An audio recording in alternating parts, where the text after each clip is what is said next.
जम्मू कश्मीर की सरकार पीएसआई और कांस्टेबल रिक्रूटमेंट के लिए एज रिलैक्सेशन को लेकर गंभीरता के साथ सोच विचार कर रही है। टॉप लेवल सोर्सेज ने स्ट्रेट लाइन को यह बताया है कि एज रिलैक्सेशन को लेकर भारतीय जनता पार्टी के नेताओं ने भी गुजारिश की। Jammu Kashmir high court bar association के पूर्व प्रधान और भारतीय जनता पार्टी के प्रवक्ता एडवोकेट अभिनव शर्मा भी उपराज्यपाल मनोज सिन्हा से उन्होंने मुलाकात की। उसके अलावा अलग अलग स्तर पर विपक्ष के कुछ नेताओं ने भी इस मांग को लेफ्टिनेंट गवर्नर तक अलग अलग माध्यमों से पहुंचाया।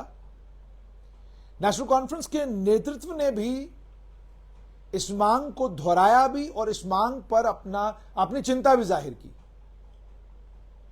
इस सब के बाद अब खबर यह मिल रही है कि ये सब नेताओं ने जो किया वो किया, लेकिन सबसे इंपॉर्टेंट कंपोनेंट इसका है वो तमाम स्टूडेंट्स जो लगातार ट्विटर और सोशल मीडिया के माध्यम से सरकार को चेताने और सरकार को जगाने की कोशिश कर रहे हैं कि आप लंबे अंतराल के बाद कांस्टेबल की रिक्रूटमेंट करने जा रहे हैं जम्मू कश्मीर में, तो इस कांस्टेबल रिक्रूटमेंट में कम से कम आप जो आपकी अपर एज लिमिट है उसे 34 साल तक करें। यह मांग स्टूडेंट्स की है।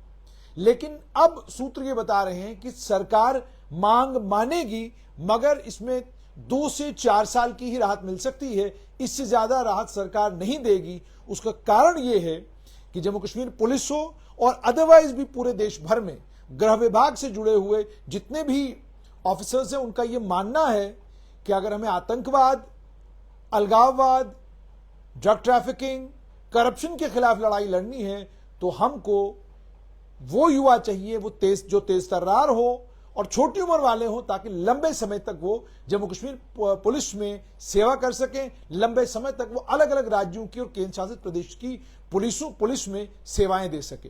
तो अब जाहिर सी बात है, जब सरकार ने यह मन बना लिया है कि जितनी छोटी उम्र में हम पुलिस में किसी को भर्ती करेंगे उतना लंबा उसका टेन्योर होगा और उतना अच्छा वो परफॉर्मर होगा, वो एक विचार है।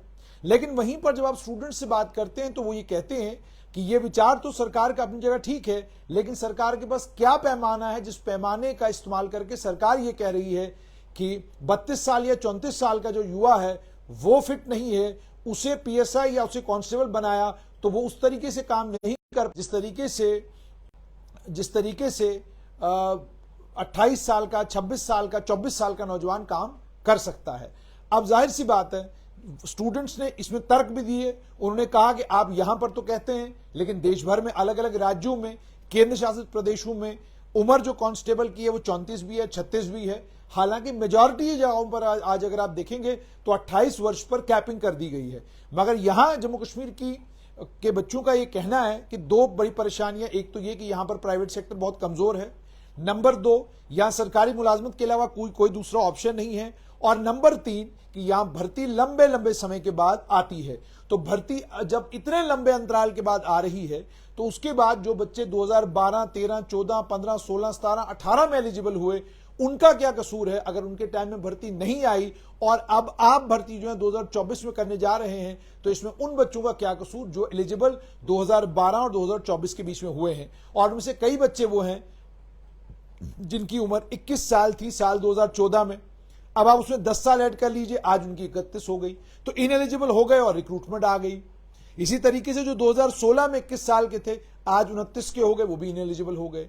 सिमिलरली पीएसआई का भी है कि पीएसआई की रिक्रूटमेंट 2016 में हुई, फिर 2023 में हुई और अब 2024 में होने जा रही है। तो इसमें भी तीसरी रिक्रूटमेंट है और यक्के बाद दीगरे पहली बार रिक्रूटमेंट आई है। वरना तो यह था कि रिक्रूटमेंट 2016 में आई, उसके बाद एक लंबे समय तक कोई दूसरी रिक्रूटमेंट नहीं आई।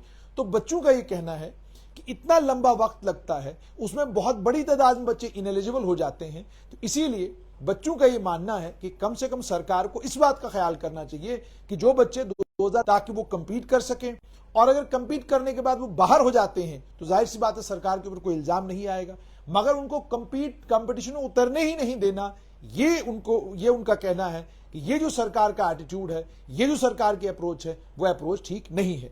वहीं पर अब खबर यह आ रही है कि लेफ्टिनेंट गवर्नर मनोज सिन्हा ने उच्च स्तर के अफसरों की बैठक में इस बात को साफ किया है कि जो बच्चे हैं, खासतौर पे ये सूत्र बता रहे हैं कि जो मांग है उस मांग में 2 से 4 साल तक का रिलैक्सेशन तो संभव है, मगर इससे ज्यादा रिलैक्सेशन देना मुमकिन नहीं हो पाएगा। अब देखना यह है कि कब तक ट्विटर पर इसका ट्वीट आता है, कब तक वो ट्वीट करते हैं। और दूसरा, बच्चे बहुत सारे ये भी मुझे कह रहे हैं कि पीएसआई की रिक्रूटमेंट अभी तक आई नहीं। पीएसआई की रिक्रूटमेंट, मेरी जो जानकारी है उसके मुताबिक होम डिपार्टमेंट ने पोस्टें रेफर कर दी थी Jammu Kashmir service selection board को, लेकिन चूंकि रिजर्वेशन के रूल्स में तब्दीली आई है, उसके चलते कुछ कंफ्यूजन उस इंडेंट में था। उस इंडेंट को फौरन जो है वापस भेज दिया गया है होम डिपार्टमेंट को क्लैरिफिकेशंस के लिए। जब वो क्लैरिफिकेशंस आ जाएंगी, उन क्लैरिफिकेशंस के बाद और उन रेक्टिफिकेशंस और उन मॉडिफिकेशंस के बाद फौरन पीएससी की एडवर्टाइजमेंट भी इशू की जाएगी। जो मेरे सूत्र हैं वो ये बताते हैं कि इस महीने के खत्म होने से पहले पहले एडवर्टाइजमेंट आएगी। अब बच्चों की एक और उनकी ये जो बात वो कह रहे हैं, ये बड़ी संजीदा बात है। वो कहते हैं कि जनाब, आप अगर अभी एडवर्टाइजमेंट नहीं करेंगे तो बहुत सारे बच्चे हैं जो इस महीने के आखिर तक इनएलिजिबल हो जाएंगे। तो अगर आप जल्दी एडवर्टाइजमेंट निकालते हैं तो हम अभी एलिजिबल हैं, लेकिन जो ही आपने डिले किया तो उसके बाद मान लीजिए मॉडल कोड ऑफ कंडक्ट लग गया, तो मॉडल कोड ऑफ कंडक्ट लगने के कारण जो है उसके बाद आप फिर रिक्रूटमेंट रोक देंगे। जब तक यहां सरकार नहीं बनेगी तब तक रिक्रूटमेंट नहीं होगी। तो मतलब नवंबर में जाकर जम्मू कश्मीर में रिक्रूटमेंट दोबारा से शुरू होगी, तो उसमें हमारा क्या कसूर? आप हमारे साथ ये ज्यादती क्यों करते हैं? ये उनकी बात बिल्कुल जेन्युइन जस्टिफाइड है। सरकार को चाहिए कि फौरन से बेशतर पीएसआई की रिक्रूटमेंट को लेकर जो भी कोई clarification Jammu Kashmir service selection board को चाहिए, वो क्लैरिफिकेशन फौरन देकर जेकेएसएसबी के लिए यह मुमकिन हो पाए कि वो एडवर्टाइजमेंट इशू करें। अब लॉजिस्टिक्स की भी एक प्रॉब्लम जेकेएसएसबी को है। वो ये है कि अभी तक केवल 4 दिनों में 25,000 बच्चों ने कांस्टेबल के लिए फॉर्म भरा है। जेकेएसएसबी का अपना ही तखमीना है कि लगभग 4 लाख बच्चे कांस्टेबल का फॉर्म भरेंगे। तो इतने बड़ा नंबर फॉर्म्स का कांस्टेबल का होगा, उसी वक्त अगर पीएसआई की एडवर्टाइजमेंट निकाली जाती है और उसे भी ऑनलाइन कर दिया जाता है तो मुश्किल में पड़ सकता है जेकेएसएसबी, मुश्किल में पड़ सकता है एनआईसी। लेकिन देखना यह होगा, ये तो काम लॉजिस्टिक्स के बारे में सोचना सरकार का काम, स्टूडेंट्स का जहां तक ताल्लुक है उनका काम है मेहनत करना, तैयारी करना।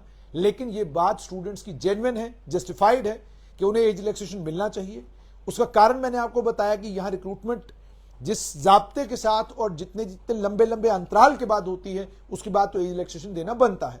और दूसरा, जैसे मैंने आपको कहा कि आपने पूछा कब तक आएगी, तो जैसे मैंने आपको कहा था कि रिक्रूटमेंट तो फरवरी में आनी थी, मगर मामला उसके बाद हुआ कि आप जानते हैं कि रिजर्वेशन के रूल्स में तब्दीली आई, फिर उसके बाद रिजर्वेशन के रूल्स में तब्दीली आने के बाद लोकसभा के चुनाव आ गए, तो ये सारी चीजें रुक गई। तो अब ये सुनने में आ रहा है कि अगले कुछ ही दिनों में या इस महीने के खत्म होने से पहले पहले पीएसआई की एडवर्टाइजमेंट भी इशू हो जाएगी। मगर बच्चों का ये बिल्कुल जस्टिफाइड है कि अगर उससे पहले चुनाव घोषित हो गए और मॉडल कोड ऑफ कंडक्ट लग गया तो उसका मतलब साफ तौर पर यह होगा कि एक बार मॉडल कोड ऑफ कंडक्ट लग गया तो उनके कैरियर पर अंकुश लग जाएगा, क्योंकि फिर जब आप दोबारा फॉर्म निकालेंगे तब तक वो इनएलिजिबल हो गए होंगे।